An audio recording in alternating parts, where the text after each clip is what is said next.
India live TV, सच सबसे आगे। दोस्तों, मैं बात हफीज हूं। भारतीय जनता पार्टी के दिग्गज नेता योगी जी हो, मोदी जी हो, उनकी सभाओं का हाल तो आप देख ही रहे हैं। खाली कुर्सियां सामने रखी हुई हैं, लोग आ नहीं रहे हैं, भाषण शुरू होता है, लोग बाहर चले जाते हैं। अब इसका इलाज जो भाजपा ने निकाला है उसको देखकर आपको दुख भी होगा और गुस्सा भी आएगा, और शायद आप भाजपा को कभी वोट भी नहीं दें।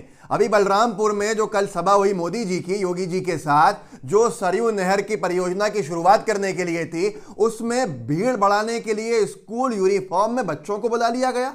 जबरदस्ती लाए गए थे बच्चे या जो भी था, लेकिन बच्चों को वहां बिठाना, बिना कोविड प्रोटोकॉल के बिठाना, इसकी निंदा हर जगह हो रही है। लेकिन कोई डिबेट वगैरह नहीं होगा तो आपको पता नहीं चलेगा। मैं आपको बताऊंगा इस वीडियो में, सबसे पहले उसी से शुरू करूंगा, लेकिन उसके साथ रोके रहिए, क्योंकि सिंधिया जी का बड़ा अपमान किया विश्व हिंदू परिषद के नेताओं ने, वो भी आपको दिखाना है। जिस सम्मान के लिए बीजेपी में गए थे वो सम्मान कहीं नजर नहीं आ रहा है। लेकिन पहले ये बच्चों का जो मामला है ये बहुत महत्वपूर्ण है, क्योंकि हम नहीं चाहते कि आगे ऐसा कुछ भी करे बीजेपी, इसलिए इसको उठाना बहुत जरूरी है। दीपक शर्मा एक पत्रकार हैं, उन्होंने लिखा है, वीडियो साझा किया, वीडियो भी देख लीजिए। स्कूल ड्रेस में बच्चों को राजनीतिक रैलियों में लाना सही है या गलत, ये बहस का विषय हो सकता है, लेकिन यूपी में मोदी की रैली में ये स्कूल कॉलेज के बच्चे अगर क्लास छोड़कर आए तो शायद सही नहीं है। पहले आप ये वीडियो देखिए, फिर इनका ट्वीट पूरा पढ़ेंगे। ये वीडियो देखिए और आप इसमें स्कूल के बच्चों को देखिएगा कैसे बैठे हैं कोविड प्रोटोकॉल के बिना, एक दूसरे के आसपास इतनी बड़ी भीड़ में कितना बड़ा खतरा है। देखिए यूनिफॉर्म में के रास्ते स्वयं बनाता है। हमें ये साहस, शक्ति और हमारे संकल्पों को सिद्धि का आशीर्वाद देते हैं माननीय प्रधानमंत्री, माननीय श्री नरेंद्र मोदी जी।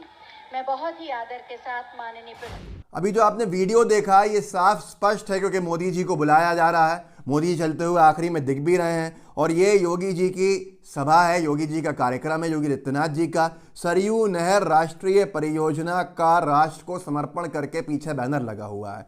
एक बार बता दें बीजेपी के लोग कि किस हैसियत से बच्चों को बुलाया जा रहा है। स्कूल लग नहीं रहे हैं, ऑनलाइन क्लासेस चलना मजबूरी हो गई है। वहां पर जहां स्कूल में कहा जाता है कि आधे आधे बच्चे बुलाइए, 50%, वहां पर इतनी बड़ी संख्या में बच्चों को आसपास बिठाना, कम जगह के अंदर बैठाना, यूनिफॉर्म में बैठाना, बच्चे जो अभी पूरी तरह से वयस्क भी नहीं हुए हैं, बच्चे जो पूरे 18 साल के नहीं हुए हैं, उसके बावजूद भी उनको इस तरह से बैठाना, ये मुझे समझ में नहीं आता, मेरी समझ से बाहर है। अब जो लोगों ने रिएक्शंस पे दिए हैं जरा वो देखिए आप। संदीप कुमार ने लिखा है ट्विटर के ऊपर, भीड़ के लिए स्कूल के बच्चे तो क्या, अस्पताल बेड के मरीजों तक को ले आएं तो आश्चर्य नहीं होना चाहिए। ये हालत है, क्योंकि मैंने आपको दिन में भी दिखाया था कल कि किस तरह से बीजेपी के मोदी जी, योगी जी, केशव प्रसाद मौर्य, इन सब की रैलीज के अंदर भीड़ ही नहीं थी। सबसे पहली बात, एक और चीज आपको यहां जान लेना चाहिए, ये सब कुछ कब हो रहा है, जब उत्तर प्रदेश में राजकीय शोक घोषित है। सीडीएस बिपिन रावत साहब और उनके साथियों की दुर्घटना के अंदर हुई दुखद मौत के ऊपर राजकीय शोक जो है वो घोषित है, स्टेट फ्यूनरल जिसे कहते हैं, जिसमें कोई खुशी के कोई आयोजन नहीं होते हैं, सरकार कोई आयोजन नहीं करती है। उस दौरान क्या ये अपमान नहीं है सीडीएस बिपिन रावत साहब का? न योगी जी ने कैंसिल किया, न मोदी जी ने आने को मना किया, और उसके अलावा बच्चों तक को बुला लिया और तालियां बज रही हैं। आप सोचिए कि क्या अलग अलग कानून है और अलग अलग नजरिया है। बीजेपी के नेता हमला करते हैं प्रियंका गांधी जी पर कि वो गोवा के अंदर एक कार्यक्रम, सांस्कृतिक नृत्य चल रहा है, उसके अंदर क्यों है, और यहाँ बीजेपी के नेता राजकीय शोक के अंदर क्या कर रहे हैं, ये आपके सामने है। मैं सिंधिया जी का बताऊंगा कैसा अपमान हुआ, वीडियो भी मेरे पास है, लेकिन रुकिए उससे पहले कुछ रिएक्शंस। और आलोक रंजन गुप्ता ने एक और खुलासा कर दिया यहाँ पर इस ट्वीट के नीचे। तो ये कौन सी नई बात है? 7 दिसंबर को मोदी जी के गोरखपुर रैली में सारे प्राइमरी स्कूल के टीचर भी लाए गए थे बसों से ढोकर, और तो और उस दिन स्कूल भी बंद करा दिए गए कि उस दिन की पढ़ाई ऑनलाइन करवाई जाए। यह है सबका साथ सबका विकास।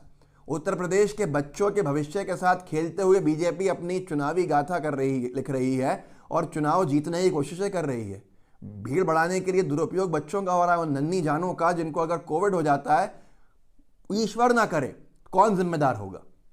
उनको तो वैक्सीन भी नहीं लगी है। एक डॉक्टर हिलालुद्दीन है, उन्होंने लिखा है, इनके बारे में ठीक शब्द इस्तेमाल किया था मनीशंकर अय्यर साहब ने, नीच। अभय उपाध्याय लिखते हैं, अब यही चलेगा, स्कूल के बच्चे अब राजनीति की रैली का हिस्सा होंगे। काशी विश्वनाथ कॉरिडोर, वाह मोदी जी वाह, क्या विकास किए हो। शुभ्रा करके उन्होंने लिखा, हाइट ऑफ शेमलेसनेस, मतलब बेशर्मी की इंतहा, हद। क्या मोदी की रैलियों में भीड़ इतनी कम हो गई कि बच्चों को स्कूल यूनिफॉर्म में रैलियों में लाया जा रहा है? कोरोना के कारण स्कूल नहीं खोले जा रहे हैं, पर स्कूल के बच्चों को चुनावी रैलियों में लाया जा सकता है। अब बस एक और पढ़ते हैं और उसके बाद चलेंगे सिंधिया जी के अपमान के ऊपर, जो बहुत महत्वपूर्ण है। मंजीत कौर ने लिखा है, बच्चे अब रैली में जाएंगे, स्कूल में नहीं, तो मोदी की रैली में तो अटेंडेंस तो लगाना मजबूरी है। नरेंद्र मोदी जी, आपसे बेहतर बच्चों का बुरा कोई और नहीं सोच सकता है। स्कूल बंद हैं, पर कैसे बच्चों को रैली में बुलाया गया?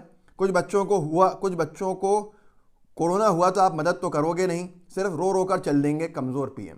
इस तरह के लोग लिख रहे हैं। ये लोगों की राय बन रही है, जिससे उत्तर प्रदेश, उत्तराखंड और तमाम आने वाले चुनाव का भविष्य आप देख सकते हैं। शुभम गुप्ता हैं, न्यूज़ नेशन के पत्रकार हैं, उन्होंने एक वीडियो डाला एक्सक्लूसिव करके।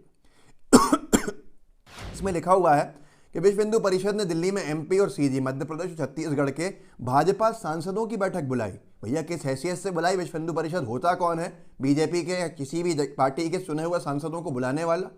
और उसके बाद बैठक में धर्म परिवर्तन, लव जिहाद, राम मंदिर और हिंदुत्व को लेकर चर्चा हुई।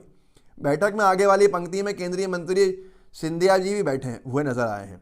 अब यहाँ पर मैं ज़रा वीडियो दिखाता हूँ, आप देखिए। विश्व हिंदू परिषद के नेता, जिनको न कभी चुना गया, न चुनाव लड़ने का सौभाग्य प्राप्त हुआ, न जनता के प्रतिनिधि माने जाते हैं। हिंदू समाज के 80% लोग इनको अपना नेता नहीं मानते, और ये वो लोग हैं जिनका इतिहास बहुत शेडी सा है, और इनका वर्तमान भी शेडी सा, भविष्य में भी इनसे कोई उम्मीद नहीं है। ये कुल 20% लोगों की पसंद है, 80% हमारे हिंदू भाई बहन इनको पसंद भी नहीं करते। मंच पे बैठे दिखेंगे वीडियो में, और सिंधिया जी जो कांग्रेस के मंचों पर बैठते थे, कहीं का ही मंच हो और किसी भी दिग्गज नेता की सभा हो, लेकिन आज सिंधिया जी सामने नीचे बैठे हुए हैं कुर्सी के ऊपर, और मंच पे बैठे हुए विश्व हिंदू परिषद के नेताओं को सुनना उनकी मजबूरी है। ये वीडियो देखिए। तमाम ग्रामीण अंचलों में अनेक इस प्रकार के विषय ध्यान में आते हैं जो संविधान में पहले से हैं, और विशेष रूप से छत्तीसगढ़ का जैसे विषय आया, बस्तर का विषय आया,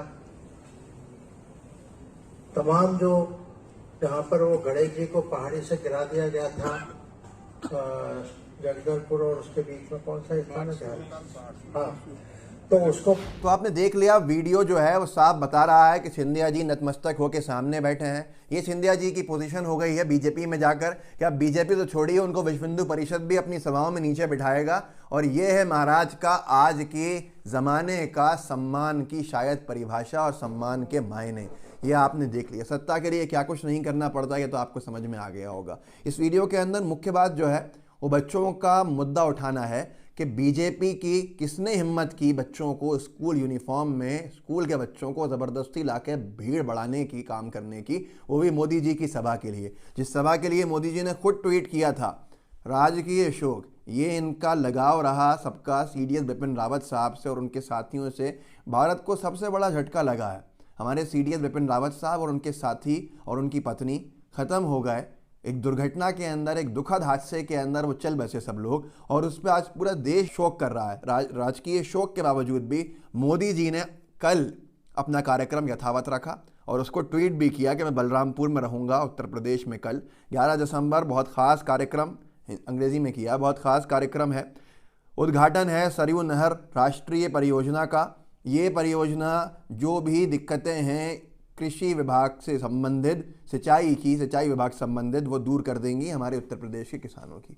आप सोच सकते हैं कितनी बौखलाहट है, कितना डर है कि चुनाव के लिए राजकीय शोक को एक तरफ रखा जा रहा है। राजकीय शोक के बारे में आशुतोष जी ने कहा है कि यह राजकीय शोक डिक्लेयर्ड है।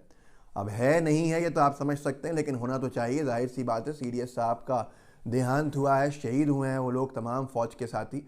अब इन सारे इस पूरे मामले के दौरान इस तरह के आयोजन पहले तो निरस्त कर देने चाहिए थे, रद्द कर देने चाहिए थे, नहीं किए, करते रहे। उसके बाद बच्चों को बुला देना, बच्चों को बुला के भीड़ को बढ़ाना, ये इंसाफ नहीं है, ये उचित नहीं है, अनुचित है, अनुचित रहेगा, अनुचित बोला जाएगा। जिसके अंदर दम है वो बोले, जिसमें दम नहीं है वो लोकतंत्र को तार होते हुए देखता रहे। और सिंधिया जी का आपने सम्मान तो देख ही लिया कि क्या हालत कर दी विश्व हिंदू परिषद के नेताओं ने। तो आप अपने पास मत रखिए, लोगों को व्हाट्सएप पे शेयर कीजिएगा। साथ में आप पे ग्रुप्स होंगे व्हाट्सएप पे, उनमें भी शेयर कीजिएगा। कोई ऐसे दोस्त हों जो बीजेपी के कट्टर समर्थक हों, उनसे सवाल कीजिएगा इन तमाम वीडियोज़ को दिखाकर। साथ में लाइव TV को सब्सक्राइब कीजिए और बेल आइकन दबाइए। जय हिंद, जय भारत।